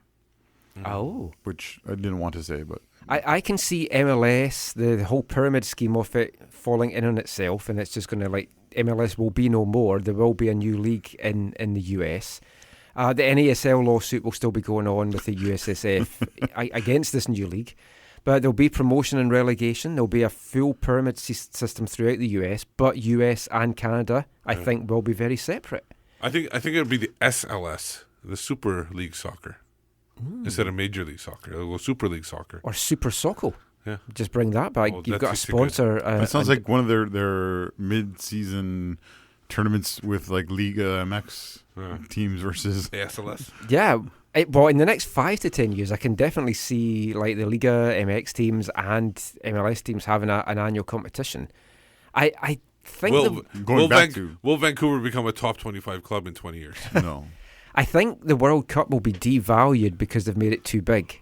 And they've just let too many countries in, so it doesn't have the same appeal that it used to have. It's whether maybe countries even want to host it, because it's going to be so expensive for them to host it. Or they'll do like the Euro, where they're just going to put it all over Europe. Yeah, I mean, that would kind of make sense as well. Over in Europe, I think Australia will finally get to host the World Cup as well, hopefully, because they really should have hosted a World Cup by now. And in Europe as well, I think we will have a European league. And it's going to be harder and harder for a lot of these smaller clubs to survive. At least as league clubs, they might just have their own. Everything's going to get very regionalised, I think. But global warming could definitely play a big part in that as well. So we hope you've enjoyed our look into the future. And we'll be back with more chat after this. Hey, it's Ivan Runovic, and you're listening to the AFTN Soccer Show. This is the final part of tonight's show. I know you'll be all very sad to hear that, but we've still got a lot of things to cover. And we're going to kick things off with BC Soccer Web headlines. BC Soccer Web headlines is brought to you in partnership with bcsoccerweb.com, your one-stop site for news, reviews, links, and a lot more, nationally, internationally, and locally. Make it your daily read, bcsoccerweb.com. What's been catching your eye on the site this week, Steve? It was once again, obviously Bill still getting back to into the new year and everything. So there's a couple of days. It's also light because it is the new year. Not too many things. So I'm just gonna give you a couple of quick hits. For soccer ice competition at Polar Cup, it was basically they played up north. A big competition there that they do annually. Chinese keep transfer fee tax in place for winter 2018 window. Big news for them again. They're trying to maintain more domestic, get more domestic players in there, keep their playing times and everything. As we said in the last part, it is going to help grow their game, and it's something that leagues across the world should look at this. And that's why I think even the CPL, I think there should be a limit to how many international players come in. And there is going to be, just not initially. Yeah. In terms of the CPL, I think you have to be careful of that, right? Yeah, you want to bring in talent. You want to have quality. You want to have quality. Okay, but we can't.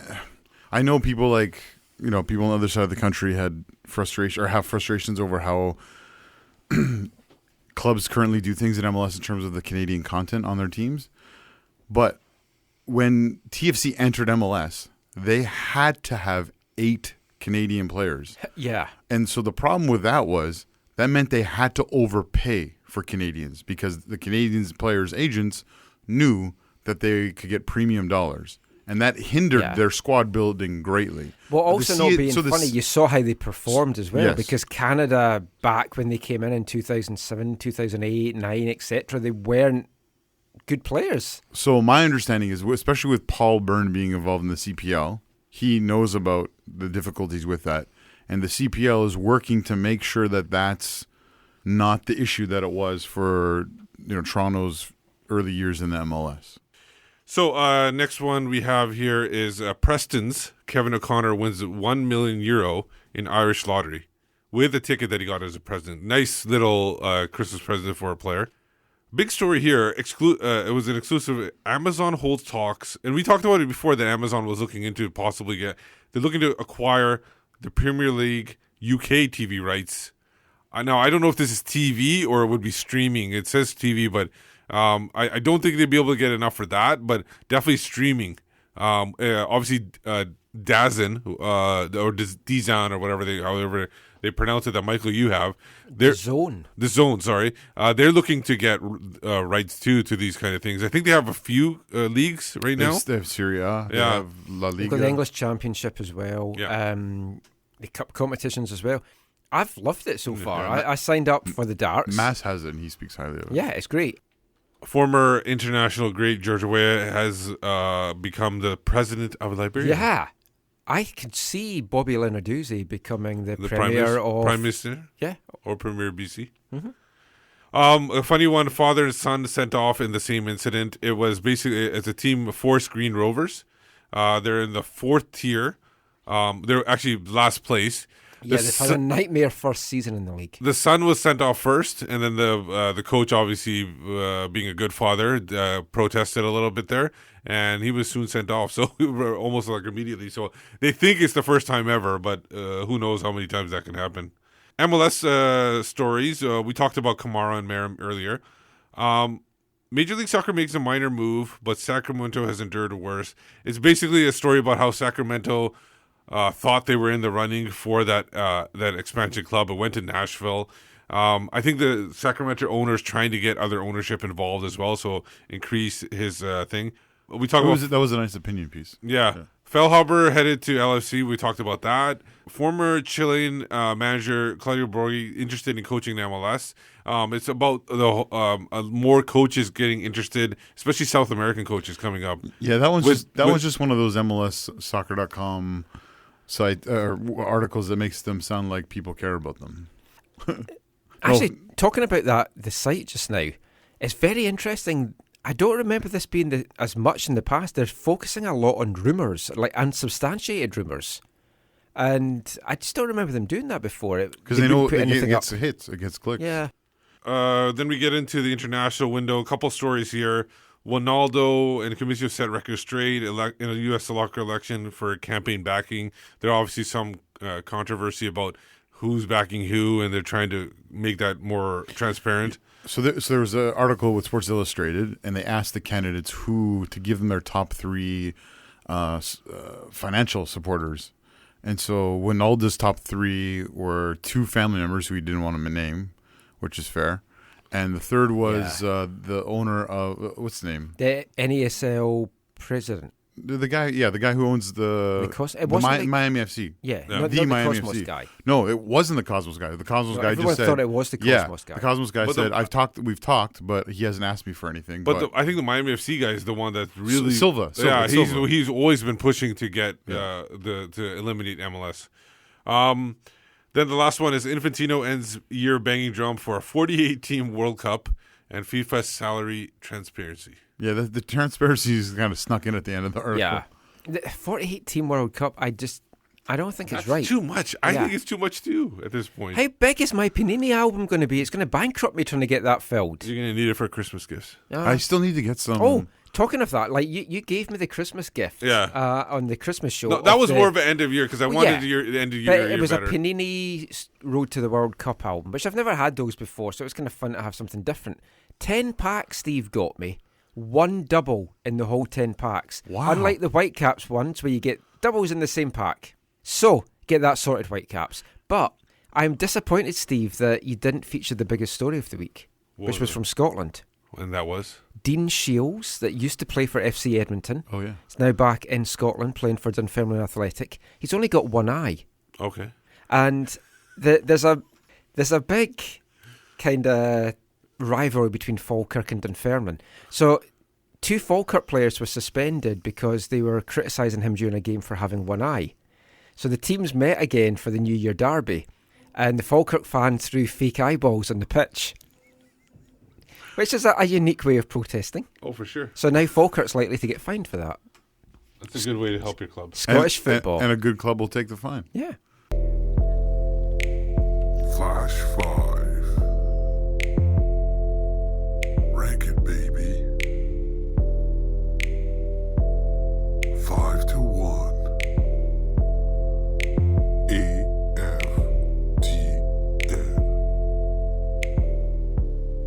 I don't know who that guy is, but that what a voice. Before we get to the real Flash 5, Sure. Ryan McLeod at CTV Ryan tweeted, Flash 5, the top 5 reasons I should be asleep instead of listening to the radio at 12:50 a.m. Our listeners are loyal. We love you all. So I'm going to go over. This is the last season we're going to do. And the next week we're going to do the all time. So this is from 2014. I'm going to give a quick honorable mention to Kendall Waston's goal at the end of the year, though, against Colorado. The header, yeah. The header to qualify for the cup, yeah. Yeah, because it wasn't a great goal, but he just threw himself at it. It got them in the playoffs, eliminated Portland. You got to give it honorable mention. Oh yeah. So 5th place, Eric Hurtado. It was the year of Hurtado. Versus Columbus, May 10th, with a 1-0 win. Left foot. Yeah, it was basically a long free kick from David Ousted. It was very direct football, are you saying? Yeah, and right. Nothing wrong with that. Ousted, right, and I think that's one thing we're going to be missing from Ousted too. His ability to find people in the attack, and it was right to Hurtado. Hurtado controlled it. Basically went north south. Up the pitch, got to the top of the box, nailed it into the far corner. Cut it onto his left foot and bent it into the... He doesn't score often, but when he scores, his goals are good. And there's another one coming up soon. Yeah. Number 4, Sebastian Fernandez, who, in fact, all 3 of his goals were from distance and they were good. But this one's against Seattle, July 5th. It was about 35 yards out. They won the game 1-0. This one was a little less build-up. There was a goal against the Red Bulls in the opening game. That was more build-up. But this one was from distance, and it was a real cracker. So number 4 there. Kenny Miller gets to number 3. Come on, now, Kenny. the goal itself wasn't spectacular, but the pass that Pedro Morales made from within his own side of his line over top the defenders, and Kenny Miller's ability to hold his run perfectly along. I think it was a right back that was up the park. I mean, near the end line, sideline. Sorry, and he held the line, got the ball, and then Robles didn't know what to do, and he just basically lobbed it over him. A brilliant goal. I just love the way the goal was built up so quickly. A couple of games after that, he walked over to us and handed us those boots. Yeah, I have those boots laying around. Number 2, back to Sebastian Fernandez up against RSL. Oh, the late equalizer. Rio equalizer. Tinto, the late equalizer. RSL had gone up 2-0 in the first 10 minutes. Everybody thought. I think I was at a provincial cup game. Alan Koch was there too, and we found out what the score was. There's no point in going back to watch the rest of this. And then it ended up being Mesquita in the 86th minute, and then Sebastian Fernandez, Stephen Betashore made a tackle. Got it to Fernandez. Fernandez, I think this one was 45 yards out, if I'm not mistaken. And it swerved right on Raimondo and went to the corner. Raimondo did not look good on it. No, not at all. Number 1 is going to be Eric Hurtado. Like I said, it's the year of Hurtado this year. Against Seattle, May 24th, 2-2 draw. It was the opening goal. He gets away from Alonso twice. Yeah. Twice. This is supposed to be one of the premier defensive midfielders. Gets away from him twice. There was also the second time there was a defender there too. Those guys collided. He got towards the end line. Fry was there, but the shot was like such an angle. Fry actually, I felt if his head was still there, in the same, he didn't move his head backwards, it would have been decapitated or really badly concussed. So Eric Hurtado gets our goal of the year for 2014. And that actually did also win the official AFTN. Oh, did it? Because you were mentioning I thought it might have been Kenny Miller, but no, looking at it, just got it up here. I voted for that, as did Jay Duke as well, who said it was an unlikely piece of technical trickery from Hurtado. But it was a fantastic one. Yeah. So, another excellent Flash 5, and yeah, we will now, after this, next week we will look at the top 5 MLS Whitecaps goals of all time. Yeah. MLS era. MLS era, yeah. Expect a lot from the early years. Because there were some really nice goals in the early years. Because we don't score anymore? No, that's okay. No, because it's more direct. Oh, okay. Well, that is it basically for this episode of the show. My dream of finishing this early hasn't kind of happened, but Never done. Well, it was the 10-minute read of that book. But yeah, I also cut out 2 sections as well. So, but just before we go, let's let everyone know where they can find you online. You can find me on Twitter at WhitecapsBeat. For me, it's at Zachary AM, and I'm a part of the Movement Curva Collective. I'm Michael McCall. You can find me on Twitter at AFTN Canada, on Instagram at AFTN Soccer. Read all our stuff on aftn.ca, away from the numbers, and we've got a lot of good stuff coming up in the next week or so. But until next time, as always, thanks for listening. Take care, and mon the Caps.